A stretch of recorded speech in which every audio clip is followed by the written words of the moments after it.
I don't don't make me laugh because I don't know what I did last night, but I cannot turn fully that I way. got some jungle juice in here. Oh boy. I don't need a chiropractor. I just need someone to like dig in and like Oh boy.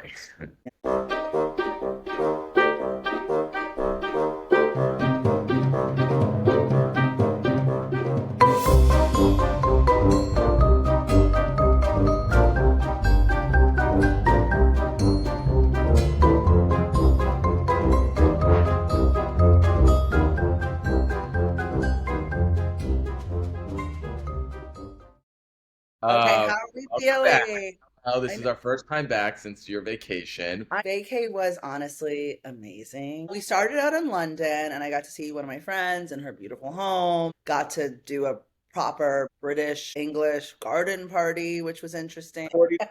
Don't make me laugh. Don't make Um, you laugh. I mean, yeah, you it's got a like, heating pad on there? you know what? I might have to. Look at you in your white I blouse and your know, isn't Elsa this? It's Ferretti like a beanie. jean It's very, blazer. I feel like you're very mode up, Rondi, Lauren Santa Domingo vibes. Yeah. Oh, okay. I'll take it. I normally don't wear silver. I'm trying to incorporate silver. It feels very, Mixing metals. yeah, it feels very Shout out natural. Jennifer Fisher. I love this ring. It's very Oh, versatile. shout out Jennifer Fisher. Shout out Yeah. Tiffany. Shout out Tiffany with the bean. Did I miss you? Yeah, I missed you. I mean, you didn't call me 4 times a day Oh. like I expected, but that's okay. It was couture last week, in case anybody watched. It was the Uh, changing of the guards. Jonathan Anderson premiered his Dior show, which I thought was, I understand you have to what? reset because the clothes didn't seem wearable to me. Wait, I want to talk about the bag. Like, there's a Yeah. Lady Dior bag that has green and it's leafy. I Oh, those loved are it. four-leaf clovers. Yeah, Yeah, because what is that? I love that. so that was his first lady bag that's going to be premiering for fall. And you see it's got the little ladybug on it? It's so cute. The thing is, am I wearing that though? No, unless No, you're going to right? St. Patty's. It Are you just wearing looks, a green leprechaun bag? I love green. I love a I green. know, but it's a little structured for you, I think. No? Why, the Lady Dior in general? Maybe. Yeah, maybe. Where are we going on Madison Avenue with you wearing that? We're doing brunch. Yeah, where are we brunching? I always do. I always love the Upper East Side, St. Ambrose. Or maybe we're going to go check out the new Frick restaurant at the Frick Museum. Oh, yes. I would love to do that. The museum's fabulous. I became a member because I was like, oh, we're back in the mix. It's gorgeous. It's only in New York. Only in New York, kids. Only in New It York. We're with Cindy is. Adams right now. No, I don't think so. I don't think so. All right. What are you doing today after this? I have a stylist meeting at Ayoko. Yeah, very. What? I know. Don't get jelly. I'm I'm, definitely jelly. I'm meeting up with Lydia and Danny DeCespedes for our powwow that we try to get together once every 2 weeks, discuss the Oh, world of fashion, discuss Miami, discuss you, discuss me. discuss me. Yeah, of course. We always What are we talk discussing shit. about? We're going to talk about this evolution of your style today. It's very Carolyn Bessette Kennedy. Very Carolyn Bessette, yeah. I, if there's one thing I am not, it is Oh, Carol. you're not CBK? No, I mean, definitely a little not. bit. I It's know. And I quiet never luxury really creeps got up. it before. She got me into like it's so overpriced and blah, blah. But you know what? The leather is fabulous. Like I know. I saw you in that banana bag. you did. By the way, did we play with any bananas? Okay, here's the thing. My parents and sister watch That's this. okay. That's okay. What, do they Now, think that you're celibate? you know what? I'll just say this, no one's competing with you in that department. Like, holy cannoli. Okay, next topic. My niece watches this. Well, sorry. They need to know that you're not celibate. Is my penis still there? Yeah, it hasn't fallen off yet. Still Like, there, everybody. oh my God. Okay. I can't. Okay. There Uh-oh. it is. Hey guys, how are you? Of Great. How are you? Hi. Thanks so much for doing this. We're excited to chat. course. Don't There- worry. I can sense a little nervous. Like, don't be nervous. Nice. We're very gentle. I don't do these things often, but anything for Jason, of course. Oh my. Oh, See that? See that? that's great. I'm What gonna make about sure this is the best edit there is. yeah. Of course, the ultimate question, where does this podcast find you? And I know where you are because we chatted yesterday, but Oh, well, I want to know. yeah, tell us. I'm in Madrid. Oh, See? Madrid. Hola, ¿cómo estás? Muy bien. Awesome. Are you there for fun, for work? And then we'll get into. I'm here for work, but actually a few days off, so I'm here with a friend. The truth is, since 17, Jason's been working and work's only been fun and fun's only been work for JO, and we're going to hear all about it. So let's Okay. get into it. Welcome Okay. back to Hustle and Schmear, where the hustle is real. And the schmear today is guava and cream cheese. If Miami had a prince of nightlife elected not only by votes, but by velvet ropes and tequila shots, it might just be today's guest. We're talking about a man who's turned late nights into a lifestyle brand and somehow still answers texts before 2 p.m. A miracle. He's a promoter, a restaurateur, a vibe curator, and full disclosure, I've known him since flip phones and fake IDs. How else was I walking into Privé Set and Mokai without breaking stride? That's right. Jason Odio is here. He's been behind some of Miami's most iconic scenes, most memorable nights, and most whispered about after parties. But beyond the flash, he's a businessman who's built something lasting in a city that loves to tear things down and start over. From teenage hustle to hospitality heavyweight, we're at the VIP table, talking the grind, and of course, the gossip. Let's get into it with the man, the myth, the mojito. Welcome, Jason Odio. What an intro! You like that? I don't even know if I could even live up to that. Yeah, you better, okay? You better. Episode 15 counts, okay? Guava and cream cheese just has so Right? many meanings to it. Do you care to share the multiple besides food? This is No. I don't know what age appropriate situation this podcast is. So Oh, don't I'll worry. keep it light. No. We smear it on, okay? We smear it and lather it. Smearing It's a could be lot a of good adjective to the guava and cheese reference. Is that like peaches and cream? Maybe that's peaches and cream in the Cuban world. Oh, is that? Yeah, I think so. I love a 112 reference. Okay. So, You're in Spain, you're in Madrid right now, but I want to hear a little bit about where you're from. Born and raised in Miami. I've been there for 40 years. But now, in the last year, I've been living part-time in Buenos Aires, in Argentina. Oh, really? Where? I just went there last year for my birthday. I loved it. Where'd you go? I mean, where are Feliz cumpleaños, Liz. Yeah. I'm living there part-time in Palermo, Hollywood. Oh. I made a big pivot in my career about a year ago. Actually, taking a step out of hospitality, and I've been focusing on music. Liz and I met working for Sony Columbia Records, and Liz was in the legal department, and I was in A&R. When the hell did you work in music, Jason? I've known you for a long time. I've never heard of it. When I left Miami in early college years, I interned at J Records to start, and then I got into Columbia Records, and I was paying Adele's studio time and Harley Rae Jepsen. It was like what, 2007, 2008, something like that, right? A little bit earlier, maybe. Yeah, you're right. And Liz, what were you doing exactly? Well, I had just graduated law school, so it was my first gig out of law school, and it was the best. We got to go to shows, we got to do fun stuff. It was great. Okay, but even before we get to the music, you and Jason have known each other for a really long time, but I want to hear what your teenage years look like growing up in Miami and how you first turned your fun into more of your hustle.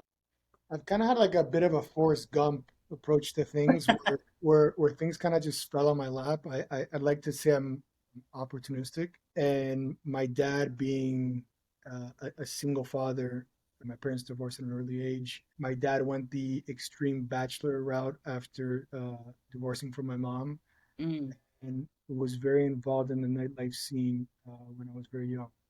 His core business was construction, but being in the nightlife scene, he ended up building a lot of nightclubs, hotels, restaurants for people in the industry he was friends with. So naturally, I was surrounded by a lot of these people that were kind of driving or pioneering the nightlife scene in Miami Beach at the time, which was the early 90s as a whole.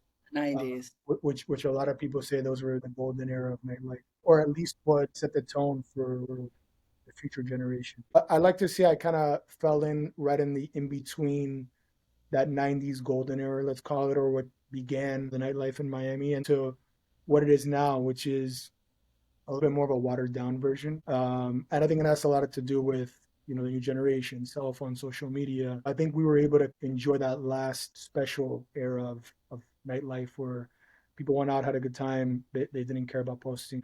When I first started going to nightclubs, cell phones were just becoming a thing. Text message wasn't even an option on cell phones back then. So people really let loose and had fun, and that was kind of the core of what nightlife was and is supposed to be. Is it still that now? I think you could argue it was No, you're right, because I feel like everyone now is focused on how are they curating what they're like, are we actually having fun, or are we just trying to take pictures to look like we're having fun? for sure. And it's lost its way a bit. It's kind of like old angry people. We're just upset and angry. Exactly, exactly. What was your first experience at a nightclub? Let's talk about your first experience at a nightclub. So my first experience was crazy. Child services might be called on my dad if I wasn't of age. But yeah, I was with my dad every other weekend, and my dad didn't hold back his lifestyle, even if my sister and I were with him. So I would have late night dinners with him and 10, 15, 20 people of all interesting backgrounds, whether they're musicians, models, actors, you name it. I was constantly around the interesting people that were doing pretty cool stuff. And occasionally I would tag along for what was next, which was going out. And back then, the rules were very loose. So there was a handful of times where I'd go in through the back door with my father into a club that was, at the time, I don't even think it mattered if it was 21 and over. It was definitely obviously adults. And I Hmm. went in probably at my first time, maybe just 13 years old. Wow. So you were Uh, young. This is not, very, very young. Yeah. And yeah. he'd put me behind the bar with a girlfriend and bartender of his, and he'd say, "Watch my son," and he'd have a good time. And I'd just be hanging out behind the bar.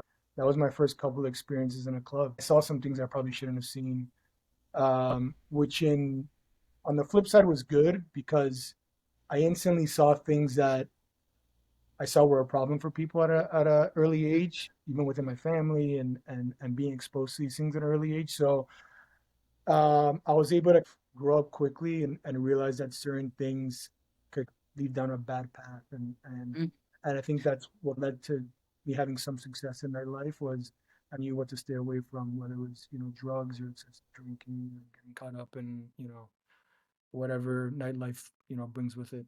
Well, it could go either way, right? Because you can see it and be like, wow, this is fun, razzle dazzle. Like, I can't wait to get into it. But I think it's interesting that you saw it and you're like, actually, let's take a pause. This guy looks ridiculous over here at the Yeah, bar, for and I sure. don't want to look like that. Okay. When did this start to become your career? Because I remember, I would say, I saw your rise. In the beginning, you were a promoter, and instead of lifting the rope, obviously that was the door guy's job, you were deciding who was coming in, or you were looking at other individuals who were looking at you and saying, this group, yes, and can I get this group in? Oh, Oh yeah, J.O. you was were like over there deciding. He's the reason why I was getting into clubs besides going with Alex Gonzalez and getting tables, but like Jo was literally pointing to You were the people. man. You are the man, I guess. Okay, so Yeah, yeah, yeah. Don't. You're the man. Yeah, it was again at the time my dad was kind of mentoring a very close family friend. He actually lived with us for a little while, who's Roman Jones, and at the time he was getting his nightlife career started, which ended up being an incredible career. He's still very relevant in nightlife. Shout out Roman Jones. At the time he was getting started, my dad was very involved. So my dad introduced him to a few people, and that led to him working as kind of a promoter in someone else's club. And he had instant success. And an opportunity presented itself with a nightclub that my dad was involved in. At the time, it was called Amnesia, and it was kind of going through a downturn. And my dad kind of convinced I don't know how much credit he had or how much Well, credit. on this podcast, we're giving it to Mr. Odio. So Yeah, yeah, let's. yeah, yeah. Yeah. No, but he definitely had a lot to do with Roman having his first opportunity, which was taking over one of the rooms within Amnesia and mm, making it his own concept. That had crazy success. He ended up taking over the whole building, which ended up becoming Opium and then Privé, and that led to him opening I think 7 different clubs in the lifespan of me working with him. At the time, he had a club in downtown. Sorry, I take it back. During that time, the legal age to go into a nightclub in South Beach changed from 18 to 21, right when maybe 15, 16 years old. But he simultaneously was opening a club in downtown, which didn't have those restrictions. hmm. So I guess my sophomore year of high school during the summer, I said, hey, let me and my buddies do high school night on your off night. Give me the opportunity. I don't think he realized what I was capable of, and not to give myself any sort of credit, but I think he was clueless as to the access that I had to incredible friends and the network that Jason and I had together. So I think he did it more as like, I have to do it for this guy. He's family to me. But it ended up being a pretty big success. From the optics were a big success because he was also like, wait, nobody, you guys aren't old enough to drink. We're selling 10 Coca-Colas and 10 waters and we made no money. We put six, 700 people in this club. What club was that? Right? It was called Living Room Downtown. So Yes. Yeah, yeah, I he remember. Wait, downtown Miami, but like I wasn't. We went a little bit out, but I'm like gonna learn from you, Jason, on what I yeah, missed. yeah. I'm probably a lot older than you are, so No, oh no, but you're so cute. He's younger than both of us, so Yeah, let's. I was gonna just say you got 5 gold stars in my book with that comment. All right. All right, moving on. So this is the living room turns into, you know, a success. huge success. And Like, what was happened that, did from that there? give you taste? Yeah, was that the first taste where you're like, Yeah, oh, could yeah. be No, I mean, we collected money at the door. I think it was like $10 at the time, but do the math, 700 people each. It was for a 16-year-old and a few of his friends. It was significant money. But I think for Roman, he saw the network that we had access to. I went to an all boys private school. I didn't come up well off, or my family was middle class, and eventually did well for themselves. But at the time, I was just a regular middle class family. But having access, or going to school and having access to the network that I had, and the surrounding schools, great. He was bringing individuals that had the capability of in the future to buy tables. for getting in early, and so like when they were gonna turn 21, you'd already kind of have them in your Right. And Yeah. mom and dad are life. going to be able to say, okay, yeah, sure, spend 2,000 on a As bottle. Jason likes to do this, Right. That's right. Roman enters into opium group, or you, how does this? So I turned 18, still with the hype of what I did during high school. I started working for him Mm. underage. I was young, started college, started making at the time what I thought was significant money. Looking back at it, it wasn't, but for an 18-year-old, it was Yeah.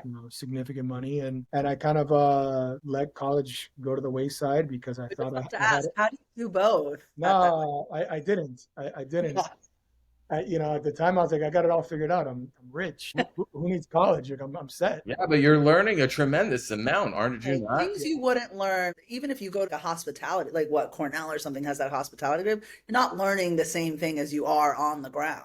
And was Roman allowing you to sit in business meetings? Was he showing every aspect of the business? Were you exposed to that, or were you sheltered and just focusing on bringing people to the club? I was around him enough to get exposed to certain things. And then obviously, as time went on, I worked for him for 11 years probably. And time went on, he started to give me more responsibility, give me more access. And I learned a lot. But the reality is, I didn't fully learn until I went off on my own. And that was kind of the rude awakening. And, being a young guy, being in the industry for so long, you think until Mm. you really put yourself out there and try something on your own. And that's when it starts to open up certain doors where it's like, wait, there's a lot more for me to learn. It's costly mistakes. That's just 11 years at Opium Group? 11. I opened my first place at 29. So, What's it like living that lifestyle for 11 years? I mean, I know that you were terrible. out, you were there, you had to be. Terrible? Wait, what'd you say? I mean, it was cool for the first few years when I was underage and had access to what at the time was a really special moment in nightlife in Miami. Yeah. And I was fortunate to be along Roman's side, which he was on a crazy rise in the business and had the best clubs. And I had way more access than I probably should have, at that age and where I was at in my career. What So were some of those clubs? There were Opium, Privé, Set. What else? Northside, Bokai, Louis, Louis, Mansion. Mansion. We Mention. had Privé Vegas. We had Opium Hollywood. That's pretty good. Uh, What's it like staying out till 5 in the morning? Are you able to have fun? Are you over it? Also, how do you have a real, quote unquote, a real life? Because are you just friends with everyone in this world? Because it's hard to have other people who don't have that same schedule, I would imagine. But I was fortunate at that time. All my friends were going out every night. okay, Part of the regular regimen, whether they were in school or working, they'd show up to school without sleeping or whatever. what you could do when you were that young. Yeah, I think part of towards the end of that chapter of my life, my friends weren't going out in the same cadence that they were when I was 18, 20, 21. Right. And it was a combination of being burnt out. I was a different person. I was yearning for more substance in everyday life. the sparklers, the bullshit, fake friends or nightlife friends. It was just a really shallow lifestyle. And for doing it so long, it was just burnt out. So it was either I wanted to venture off and do something on my own or completely get out of the industry, which were two things I was weighing on. And it was also, okay, I'm going to be 30 next year. Is this where I want to be? Is this what I want to do? I was a little bit miserable there towards the end. What was that conversation like with Roman telling him that you were stepping away? Well, my plan wasn't to step away because I wasn't sure with what this first venture was going to turn out like, and I didn't have the means to roll that dice and fully focus on this one thing. The idea was that I was going to open this place and still work with him a couple nights a week to be able to Uh, maintain whatever security I had from him. But right. I got lucky that my first place sidebar was successful from the beginning, which was purely luck and timing. That was it was between Brickell and Little Havana. Okay. Yeah. I have a question though. What did your dad think about all of this? Because he was in it. Was he like, yes, I could still go out to the clubs? I'm just curious. Or like, was he helping you with the business side of it? Or was he not in the mix? Fortunately, yes, he thought that he still had access, which Yeah. I quickly stripped him from it. What? Couldn't say that. Come on. I was also very young, and I felt like I needed to prove a point to have some sort of like presence with my staff. And I think it was Mhm. part insecurity of never having that position. So Yeah. I made it a point to keep things very black and white, as Professional. Yeah. professional as I could. Yeah. So having my dad hang out there hitting on the bartenders wasn't in my idea of owning my first business. And Dad, you're killing what's it like owning your first business versus working for someone else for 12 years? You were comfortable, you were stable. Now you really got it all on your plate. I got to be honest, it was a sense of confidence that I've never felt before. And again, I was lucky because the business was successful from the beginning. I have to credit a big part to luck and timing. We obviously worked really hard on it. I guess going from a low point, being burnt out on, my first chapter of my career to, putting myself out there to try to do something on my own and having that stamp of approval that, you're not crazy or what you're doing is working. It was an incredible feeling of reassurance. Why do you think it was successful? Was it that Sidebar was a different environment than what people were used to at a club? Yeah, it was cuddled that way because I think nightlife was changing a lot, and then I kind of saw it coming. I built this place to be very different from the world that I had come from because I wasn't fulfilled with that. I wanted to do something that was, um, you know, it was inviting, it was affordable, you had good service, which were all things that you didn't really get in South Beach or even nightlife as a whole at that time. If you think about it back then, you had to beg to get into the door. You had to pay a high cover price. You were overcharged for, a table or a cocktail. And the service was never good. You had to beg to get the people's attention at the bar. Yeah. So those were all things that I wanted to change. And Which is kind of crazy. Like, that's actually kind of crazy when you say it out loud. You're spending all of this money yeah, to treat it a little bit like good. poop. Yeah. Yeah. And I think that still happens a lot today, which is why it's not always appealing to everyone to do that. Not if you know J.O. That bottle service is coming. Another round of shots for me and my friends. Look, we had it a little bit. Obviously, girls had a little different. We were always showing up at like in New York, One Oak, Pink Elephant. Like I didn't have to worry about it. You just kind of showed up and it was taking it. But I couldn't imagine like, So you wanted to create something more intimate, more of a community, more of a local vibe, I guess. People from all over came to Sidebar and Baby Jane, but the majority of people showed up for you and were there for your party, and it was more casual, chill, right? Yeah, it was come one, come all kind of thing, which, at the end had its challenges, but for the first few years, it was great. I mean, it was a great ride. I learned a lot. And after Sidebar, how did Baby Jane follow? And then you started incorporating food into your nightlife. Wasn't there a ramen bar? Yeah, Sidebar had food. We had a food truck element right off the bat of having the success of Sidebar. I wanted more. Had a thirst for more, and I also knew that it still wasn't serving me as far as where I wanted to go from a lifestyle perspective. So I wanted to try my hand in food. I opened a mm, restaurant in Coconut Grove a year later. And, against what everyone told me in the industry, they're like, look, you're good at nightlife. Alcohol is where the money is. mm. Stay the hell out of food. It's Food a is business. hard. Yeah, food's very hard.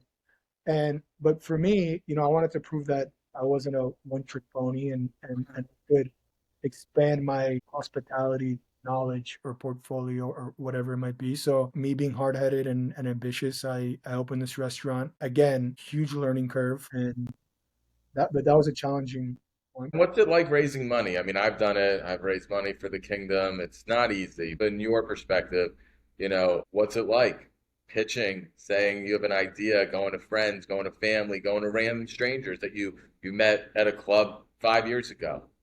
Well, for that restaurant, I was fortunate that I was doing well, so I put the majority of the money myself. My dad was like, "Hey, I want to put in a couple bucks because I want to be a part of this." Hey, I guess so I wouldn't be able to kick him out. I was just about to say, you're like, you can, Dad, but no to the bartender. Yeah, correct. So he put in a couple bucks. My partner from Sidebar also put in a couple bucks. Hmm. So that was kind of sorted. But I've had to raise money for other projects.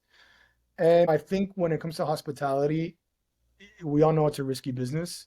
So it's being very transparent on that it's a shot in the dark. But And you have a very successful track record too. at that time, no, because I was just getting into it. I was a year in. I had one successful place, and I had failures along the way. I had Well, yeah. other successful places and failures, but I think what you're selling more so is access. I Yeah. think it's like, You're selling that sexy lifestyle. You own a club. You can come in whenever you want. You can come to the yeah, bar. You totally. can bring your friends. I mean, I think for anyone, I think hospitality is categorized under the sexy category or the vanity category. And I think for a lot of people, it's kind of cool to say, I own this restaurant, I own this club, whether they own 1% or 2% or 10%, whatever it is. It, It's like a badge of come to my restaurant and yeah, get yeah. to entertain and host people. It's fun. And and for a lot of people, they use it as an opening for other business opportunities or to take other colleagues or It's their potential. golf course, right? For Yeah. sure, they bring people in for meetings, and it's goes to my place. After More the merrier. Sidebar, after the Grove restaurant, what happens next? I opened Baby Jane a couple months after, so I was Baby parallel. Jane. Baby Yeah, Jane's in Brickell, right? Baby Jane's in Brickell still is. So you still have a place in Brickell. I'm Yeah, trying to get the landscape of what you've got going on right yeah. So now. this is 2014, 2015. Okay. Basically, just pass your financial advisor to Liz so she can see your portfolio and do a whole Oh, dissection of your nice. assets. Because I'm like, If wow, okay, this guy's you done a like lot. roller coaster rides, then you'll enjoy it. Okay, so Baby Jane is still on the map for Jason Odio. Yeah. It's the only thing at the moment that I still have. And But what it's kind of I vibe? have friends who go there. Like it's very. I mean, I've heard For about it. those who have never been to Baby Jane, how would you describe Baby Jane? Well, it's funny because it's evolved. When I Mhm. opened it 10 years ago, Brickell wasn't what it was. Where the part of Brickell that we're in isn't what it was. So It's insane now. I mean, I just yeah, remember yeah, yeah, yeah, there. It's crazy. yeah. So Enough people moving to Brickell. Stay out of my neighborhood. I just remember at a law. I was working at a law firm during law school there, and it was like down in the intercontinental. There was nothing going on. It was like very The financial district. Intercontinental is downtown. No, I know, but we would go down to Brickell a lot, and you would do the Equinox. It was just, it's like night and day when you go down there now, and it just anyway, it's a whole yeah, so neighborhood. at the time, I always kind of look at. I mean, being from Miami and being passionate about my city and Hmm. how we've grown. I think there's an argument there on some people liking how we've grown and others that how we Yeah, haven't. But anyway, at the time, Brickell isn't what it is now, right. and I always try to see if there's a void that could be filled, and I Hmm. always look at my friends as kind of like a beacon of is this a place my friends would enjoy Right. coming to because I it hope has to feel. Well, no, I mean, it just doesn't feel authentic to me, and I want to be proud to be able to invite my friends to come hang out with me, Right. which they weren't when I was Like, still. where is there a need too, right? Because it could be For sure. oversaturated in some places. Like, But, where, but people weren't living on the beach. It was a schlep to get to the beach. You wanted to open up something where people could say, "Oh, I could just drive 10 minutes and say hi to Jo and have a place to grab a drink and then dip out," right? Yeah, because I'm from the Coconut Grove area south, got and it, and got and it. majority of my network is from those neighborhoods. Yeah. Even though I met people from other places in Miami along the way, but the core of my friends were still from there. And as I got older, going to the beach was just a tall task, and so a little bit of I guess what was more age appropriate for us at the time. At this point now I'm 30, and yeah, I would call it an in between place because Brickell at the time either had corporate and restaurants, Capital Yeah. Grill, or True Lux or whatever these Yeah, it restaurants. was all the big corporations are there too, like Yeah, but more and more people were moving to the neighborhood. It was like the live right, play thing is what they call these neighborhoods. But right. so it was kind of that the place where you could go to and feel comfortable multiple times a week. And Hmm. Hmm. and it was, like I said, it was kind of the mid-range place because there was also a couple bars in the neighborhood, but they were a little bit more either sports bar or dive Hmm. bar, which are all great. They all serve their purpose. Yeah, but But you want a vibe. You want like a little bit more of a scene and not. yeah, we were playing hip hop Uh, and serving food, and it was Speaking approachable. our language, speaking Speaking our my Yeah. language, because what my next question is going to be, because I'm just thinking, where is that void that you see today? And is there ever a chance, and this is just a totally selfish pitch, can we get something North Miami Beach? I want this vibe, and I think there's a need for it. I live in Sunny Isle. I'm curious, is that where you see the growth happening in Miami, or where's the next spot? Or do we not even want to say it on here because somebody else is He's in going the to jump? middle of a lease right now, okay? Yeah. No, I'm taking a step back from hospitality. My focus now is music and I have a Mhm. mezcal brand as well, which those are kind of my focuses. Oh, okay. Whoa, there's so much to get into. I I want mean, to hear we about got to move this along. Yeah, well, I think that Miami's going through an interesting period right now, Mhm. Discuss and more about that. it's I think COVID was a huge factor. I think we all know Miami Right. exploded during COVID, Yeah. and there was a peak where it exploded. It was a gold rush. Everyone came here to Yeah. open up their businesses, move their concept here, or open their second or whatever concept they had here. Kingdom Miami Design Yeah, District. yeah, Virgin Hill. yeah. Like all my New York friends are like, bye, New York. I mean, they've all, and then they act. Well, so I think there was a peak of everyone being here. Hmm. Um, and I think when things started opening back up again, when Europe started opening back up, they're like, I don't want to go to Miami. I want to go to Europe now that I have the opportunity to. It's back open. I haven't been in a couple of years. Hmm. Or now they live in Miami part time. They have the benefit of some of the tax benefits. And then they go Yeah. back to New York or the Yeah. Hamptons or when It's a Miami's too great hot. place to it's a great place to have a base. People can go Yeah. south, people can Both. go north, east, Yeah. west. But it changes the dynamic, I think is what I'm hearing you say in terms of what people are looking for down there. And Yeah, what do you think the customer has turned into? Because New York expects a lot. Miami, I feel, hasn't caught up in the sense of service, but what's your take on it? Well, I think part of what happened with this boom is that we grew like crazy, which drove prices up. Uh, I think the people that could afford to come here and have a second home and be able to benefit from whatever tax benefits or even just being here in the winter, which lifestyle benefit. yeah, Yeah. yeah, I mean Miami in the winter is arguably the best The place to be in the best. world. So for them to Please, you're gonna come, have Liz texting you during Basel. Where are you getting me in? You No, know? I would never do that. But Yeah, like, I I, would. I would. We're gonna get. Yeah, Jay isn't gonna say like, right? like, I have less and less access the older I get. you can So just come hang then. We want to do a little We baby don't jam. care where everyone else is. We care where you are. Where you are is the party. Okay. I'll be a baby Jane. So All right. So you said now music, and I'm hearing mezcal, which is really interesting. I just want to take a step back because now you've done a lot. You're still a young guy. You've done a lot of nightlife, you've done restaurant touring.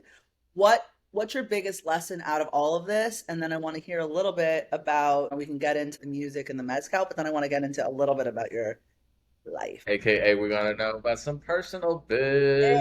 Yeah, sorry, just preparing you. Settle into it. Okay, what's your biggest lesson that you want to share with us? I mean, I think my biggest lesson is do what you love, be passionate about it, and the rewards will come. And also valuing your time and understanding where it's best suited for where you're at in your life. What does success mean to you? Listen, you've had some failures, so have I. A failure in other people's eyes doesn't mean it was a failure to me. I know that sounds sappy, but there are things where I think are You success. have a lot of learnings too, and like what you take on to your next project. So what does success mean to you today? The simple things mean success to me, whether it's being able to afford a bottle of wine with a friend and having that moment with them, as cheesy as that might sound. I mean, it's just those simple things, which I think kind of comes with financial freedom, partially. You don't need to get that bottle of Cristal to have an experience where you can literally go to Absolutely. the beach and just watch the Well, you do sunset. Jason's clubs, you know what I mean? Like we still want people Yeah, but doing I that. think it's ironic and But it's more about the poignant relationships, I that think. J.O. was in a superficial world of how many bottles and tables can I sell and the flash, and now it's the simple things Connection. that make it. Yeah. So speaking of connection and people and sharing a bottle of wine, we want to dig in a little bit to, and I touched on it before. You're out, you're at the nightclubs, you're seeing all the hot people. How does that impact your relationships that you have directly, your love, your dating life, your lifestyle? Right. Actually, part of going to the restaurant side of the business was part that breaking bread with somebody. Like there's nothing better than that to me, and being able to share those moments and over food or a glass of wine, I think for me is priceless. So to get myself a little bit out of that nightlife where let's be real, you're not having a conversation with somebody or the music blasting, can't hear anything. Right, So, right. the restaurant was a little bit of that outlet for me. Being in a relationship in nightlife is hard, and even the relationships I've had in the past, I feel not that I feel bad for them. I think they were great relationships, and I think that they enjoy them just as much as I hopefully. Yeah, but I know it's not easy to date someone like myself. I recognize that, and I tried to be present in that that's not ideal for someone else, and to Mm, try to do my best to work around that. But having somebody that has a demanding job and that has to be at their place of business constantly, and right. it happens to be that the hours are also late. Whether even if it's at the restaurant, you could be there till 1 in the morning, and Of I had course. a bar and a club that was open till 5 in the morning, and it's not to say that I was always there till 5 in the morning, but I was there enough where it's not ideal for someone else. Other person to your work, is that how you bridge the gap? Do you bring somebody to As the restaurant and as much as they want it, to be. are you Uh, sitting then with the bartender like your dad did to you and you're like, watch over this person while I go well, do my well, well, I think it was part that. Even when I did bring them, I was on the floor running around, grabbing something, talking to somebody, yeah. putting out fires, which is something you do daily in hospitality. So they did feel a little abandoned, even when they were with me in my place. Like they're Well, sitting yeah, at you kind of have to know that going in though. You're like, for sure. Yeah, he's but gonna be staying and I'm gonna kind of have to make my own way a little yeah, bit. which I think at first, they think that they could get through it, or and it's it becomes a reality, and when it becomes a reality, you either It could be accept it or lonely. yeah, It could yeah, be for sure, lonely too. Yeah. Yeah, absolutely. it's difficult to make someone their number one priority when you have a Yeah. schedule like Yeah. yours. Now that you've pivoted, you're in the music world. What does that mean for Jason Odio? It means an entirely new challenge, which I never thought I'd be doing at my age. And it's been fun, invigorating, rewarding, challenging. And now I'm living partially in another country. I'm traveling a lot, which now I don't feel guilty. I used to feel really guilty traveling when I had 4 or 5 businesses in Miami that were open and I'd be gone. After a certain amount of days, you start to feel the anxiety of, man, I Hmm. really need to be back to like, what the hell's going on? And what's your Have new to have a gig? purpose. Yeah. Are you So producing? What do you mean no, by no, no. So I had an opportunity to jump in and run a boutique record label and a management company and a publishing company. well, Uh, a little bit about that? And if you think restaurants are hard, I would say challenging, but I'm curious. What are your thoughts? I love it. Um, Yeah. yeah, I mean, listen, I guess I'm a bit of a masochist. Like, I guess being in hospitality, like you gotta want to That get. wasn't hard enough. Let me get into music. Yeah, yeah. Hospitality is like you're constantly getting kicked in the nuts. It's just an ongoing, like, Ouch. yeah. Yeah. Um, and this has been a little bit more manageable. The lifestyle is more manageable. I remember when I walked away from the nightclub and another bar concept that I had that was just getting opening at the time, which is about a year ago. I didn't go out anywhere for like 2 months. Like Okay. So this was like your I had zero detox. desire to be in a bar or a club. It felt so good to just not have to Be at deal with home. any of that. Yeah, Yeah. yeah. So this So is now you're coming out of that. So you probably need like a little bit of time to just like totally shut off. So now is this your reintroduction to being social and being around people, but in a little bit more manageable of a way? yeah, totally. Yeah. Yeah, and I think it's traveling, meeting new people, connecting with people that live in different places that I'm passing through, and feeling productive while traveling, because traveling is one of the things I love to do the most. But now I'm doing it in a productive manner. Feel like there's like a purpose to it, so you don't Yeah, feel. yeah. But I've been to Palermo. I remember my hotel. It's loud there. It stays open late. Is that it's I, still a vibe? it's a total vibe. I'm a little bit more on the residential side, and Oh, okay. we have a music studio and an office that are 3 or 4 blocks in either direction. So for me, not being there full time, I don't have a car, so it's just kind of like a convenience thing. Like geographically, I can walk to either the studio or Yeah, and it's walkable around there too. There's very fun well. coffee shops and everything. Okay. Yeah. It's time for Schmooze Fest. Oh, I'm excited for All right, so that. Schmooze Fest is a quick, fun, rapid fire of questions. Are you ready? Liz is going to take Schmooze Fest. All right, ready, Jason? Okay, what's the most Miami thing about you besides your tan and yeah, you do have a very Miami. Yeah.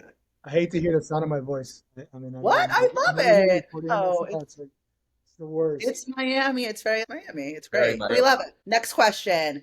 Do you have a cafecito order that says everything we need to know about you? I normally ask, I'm an iced coffee girl. What's your cafecito order? I gotta say, I'm kind of like a basic B word for coffee. We can curse on here. You're a basic bitch, Jason. Yeah, That's what you're trying to yeah. say. I mean, I drink cappuccino and latte. Yeah. Even though when I was a kid, I grew up drinking coffee. I don't drink that much coffee, to be honest with you. I'm a matcha guy. Shout out to my friend Rocky that put me on. Oh, you're a Um, matcha guy. yeah, Are you, but are you using the brush? Are you using the Yeah, brush? do you do the little thing in the no, bowl? I shake it because I travel so much. I take my matcha, I shake it in a little shaker. It's like a whole. Okay, it's It tastes interesting like though. You're living in grass. Argentina and everyone's Oh with yeah, that they have that silver and the mug. grass. What What is is that? that? It's called mate. It's like a herb. I bought it. I have tea. not done anything with it. I'm gonna be honest. Yeah, It's it like tastes like eating a lawnmower, probably. it's exactly that. You feel like you're chewing on grass or No. All right. No. Okay. This is the Next only grass that I want to chew on, one. okay? Oh boy. we know. All right. You've been in 1,000 rooms. What's your personal red flag at a party? And on the flip side, what are the vibes that keep you around? We're talking about in general, women. Just in general. Oh, maybe Whatever both. you want to share, Yeah. apparently. My personal red flag. Oh man. Well, I'll tell you one thing I don't like is when you're in a nightclub and someone's trying to talk to you about business. That's a Yeah. huge pet peeve of mine. Okay. It's like, Yeah. dude, let's grab a coffee. Like, let's talk. Yeah. Like I can't even hear you over the whatever. Shit, I'm flattered that you want to talk to me about something like this, but let's Now's not the time. So to do it. knowing the time. Yeah. Yeah. Okay. And what are the vibes that keep you around? Is it music? Is it decor, atmosphere, people? I think it's a What do you need? lighting is very important. Lighting, music, the volume of music. Interesting. How high should this decibel level be?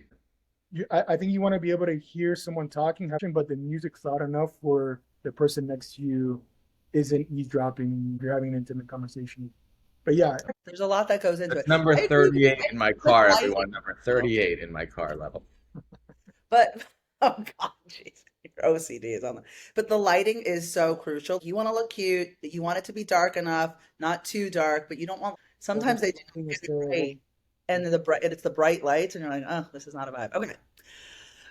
Be honest. Are you the last to leave your own parties or the first to bounce? I feel First. like I know the answer. Yeah, I was First just to about to bounce. say. Yeah. Okay. Good. Irish goodbye. Oh, there we go. See? Oh, we had this conversation. Liz was a little worried if she could use I the was word like, Irish are we goodbye. allowed to say Irish exit? Okay, if your life had a soundtrack, what's the one song that has to be on it? And I'll judge, so choose wisely. And you're in the music industry, so everyone's judging now. Holy shit, that's a tough question. I know. What do you think this was going to be? The His and Her podcast? I didn't know what I didn't know I was getting myself into. I'm poor, so I mean, just, Yeah, exactly. What is it? Is it Steely Dan? Whoa. Ride something? How does that sound? Okay, I thought I knew who you were, Jason, but now I'm very confused with the Steely Dan reference. Okay. Very eclectic, Dan. very eclectic. Interesting. I like that. Okay, what are you listening to right now? If Steely Dan is on your soundtrack for life, what are you currently jamming to? The new Clips album. Ooh, did you there see was one. they did a Tiny Desk? Oh, Oh, so good. Yeah. Okay, Jason, you're back in. You're back in. Back. Let's say you're not working, not hosting, not planning. What does your perfect day off in Miami look like? With specifics. Staying in bed. Maybe that is your perfect that is day. so fair and such a great answer. Love it. Well, I mean, I think being in the industry that I come from, just having a day of not having to get out of bed is something special to that. But to make it a little more interesting, taking a morning walk and getting a coffee with the person that you're with, I think it's great. That evolving into maybe a little beach, ocean dip, followed by Oh, Esther Perel, I hope you're listening.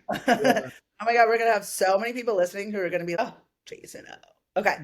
Where are you taking a date out? Are you going to Baby Jane? Are you going to some local fave or a hidden gem that you don't want to mention, but we're gonna mention it here All right. anyway? Tell us the Oh, hidden gem in Miami that you're gonna exploit and blow up right now. no, I actually think Baby Jane during the week, because the weekends get a little too hectic. I Mm, think during the week is the perfect place to take a date because okay.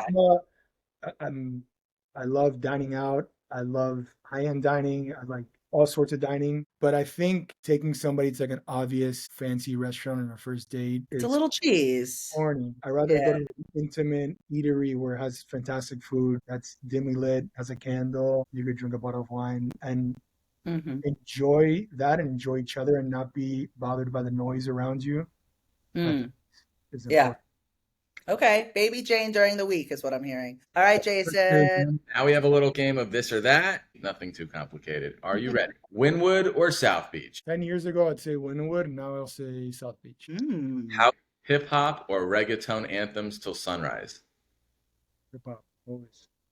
Thank you. Handshake deal or dotted line contract? Man, I gotta say, I think the core of me is a handshake guy, but the older I get, the more black and white and the more detailed oriented you could be, the better. As your unofficial lawyer, I agree with you. Get it signed. Okay. Yeah, and I'm a believer that contracts are only when you argue, Yeah, of so course. you have a reference. So Let's know how we're getting divorced before we get married, right? yeah, Exactly. VIP booth or hanging at the bar? that's a good one. I mean, I like to sit, but I I don't like I don't like everything else that comes with it. So Mm. I guess a stool with a back at the bar. Oh, Okay. okay. The It's a combo. It's a combo. It's a VIP table at the bar. I I, love how I you specified a stool with a back. Very crucial. I don't like stools without a back. No, exactly. Bouncer bestie or bartender therapist? What did you come up with? I don't know. I think you get a little value out of both. All right. I'm gonna go with both. Okay. I think we should skip the next one, but it was Papa Bottle or Papa Xanax, but it was only kidding. Okay, All next. right, line out the door or guest list that doesn't really exist. Mm, Man, that's a tough one. That's a that's tough one. All right, we'll take a pass. Do we want a lifeline? Lifeline? Anyone? yeah. Who are we calling? Yeah. Who would be on your lifeline, by the way? Who's on the flip phone? You guys, when you guys were talking about flip phones, I thought about my Motorola StarTAC that Oh opened. yeah. And you're like, hello? Fortunate to have different ones for different situations. Okay. All right. Well, let's just leave it at that. Now, before we get into Nash of the day, I got two more this or that's, and vaca frita or ropa vieja, But yeah. Hmm. pastelito or croqueta. Okay. Okay. How are you eating your croqueta? What are your condiments? No lime, no Cristal. Maybe a line. Okay.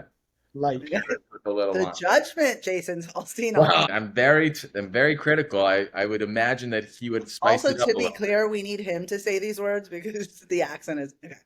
Nosh. All right, we're now getting into Nosh of the day. Jason, you want to explain what it Yeah, is? Nash of the Day is going to discuss our recent favorite restaurants or recipes that we're making at home. JL, we're going to start with you. And it should be your own if you want, or someplace in Argentina that you're going to take everyone. With a friend, and I went to an incredible place that kind of checks all those boxes that we've been talking about. It's called Los 33 in Madrid. Oh, okay. Oh, okay. What'd you So order Los there? 23. all sorts of stuff. It was like tapas. We had this incredible simple tomato dish. It was just a variety of sliced tomatoes, olive oil, salt, pepper. Incredible. And it might sound simple, but the quality of the ingredients, spoke for themselves. We had a beautiful Snoopy dish. We had a gazpacho, an incredible steak with a grilled leek side. Ooh, okay, that does sound really Yeah, good. that does sound good. You Okay, add it to the paella? Have list. you been paellaing it or not yet? I've been trying to keep the paella light. Summertime, I'm trying to keep Yeah. the carbs at bay. Okay. But What is Madrid your, is so, you're making me love Madrid. It's how long just, are you in Madrid for? Till tomorrow. oh, And then we go. And then I go to Asturia. Ooh. Then London. Oh, Liz was just in London and San Yeah. Tropez. Oh, Yeah. nice. Love And then it. Malaga, Rome, Tuscany, Florence. Oh, you're really like, I'm gone for a little while. you're checked out. Is this for fun or for work? Both. Everything for work? Yeah, Both. a little bit of work. Most of my time's off. Okay. I'm probably working 4 or 5 days, or Okay, 4 or 5 good. working Need months. it. Yeah. Take a look. Great. I'll go next for Nosh of the day. I want to shout out. We went to this place, Fairdy, in West Village, which is not the Paris location, totally different, which I didn't even realize. But it was so interesting. The vibe is interesting. The clientele is very Gen Z. We've got hipsters. We've got old Italian guys in suits. I loved it because of just it ran the gamut, and the pasta was really good, and it had a good homey vibe where I feel like that's becoming harder and harder to find in New York, where everything's a reservation, everything's a scene. So it was a nice little neighborhood vibe.